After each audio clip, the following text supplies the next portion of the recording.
आज राष्ट्रवादी काँग्रेस पार्टीतर्फे व आमदार संग्राम भाई जगताप यांच्या नेतृत्वाखाली एमएससीबी येथे आंदोलन करण्यात आले। गेल्या 8-10 दिवसापासून आपण पाहतो की नगर शहरातील वीज पुरवठा खंडित झाला होता आणि पाऊस अचानक आल्याने गरमीचे सुद्धा त्रास लोकांना होत आहे।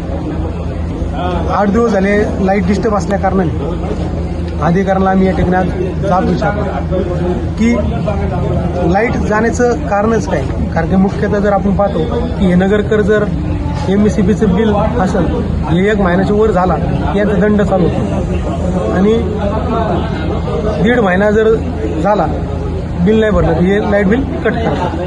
म्हणजे अशा प्रकारचं जर समजा ते करतात आणि जर जी लाईट गेली आणि ती लाईट गेली तर ते बिलातून वजा करीत नाहीत ना आणि वसुली पथक जसं असतं तशा प्रकारे ही वसुली करून घेतात। तर जशा प्रकारे आपण जर वसुली करून घेतो आपण सुद्धा त्या प्रमाणे दिल्या पाहिजे असं या ठिकाणी आम्ही त्यांना सांगितलं आहे। आणि जर 8 दिवसाच्यात त्यांनी आम्हाला सांगितलं की 8 दिवसानंतर नगर शहरातील वीज पुरवठा सुरळीत होईल।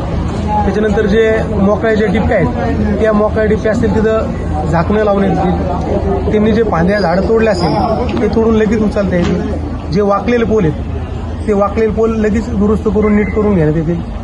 त्याच्यानंतर जे रोडमधले पोल आहेत ते महानगरपालिका आणि ते कोऑर्डिनेट करून ते सुद्धा आपल्याला सगळं आणून द्यायचं असं 8 दिवसाच्या आत त्यांनी आम्हाला लेखी पत्र दिलेले आहे। जर ह्या 8 दिवसात त्यांनी तशा प्रकारचे जर त्यांच्या वागण्यात आलं नाही किंवा कुठेतरी आम्हाला वाटलं जाणवलं की हे ज्यांनी शब्द दिलेत किंवा जे लेखी दिलेत त्याप्रमाणे काम होत नाही तर 9व्या दिवशी कुठल्याही प्रकारचा विचार न करता आम्ही त्यांना सांगितलेलं आहे की जशी नगरकरांना तळमळ होते किंवा ज्या प्रकारचा त्रास होतो उकाडा होतो तशा प्रकारचा त्रास आम्ही तुम्हाला देणार। म्हणजे त्यांना डायरेक्टली सांगितलेलं आहे की जर 8-10 दिवसानंतर यांनी केलं नाही तर आम्ही त्यांना राष्ट्रवादी काँग्रेस पार्टी म्हणून त्यांना त्याच प्रकारच्या वेदना होतील अशा प्रकारचं आंदोलन करणार।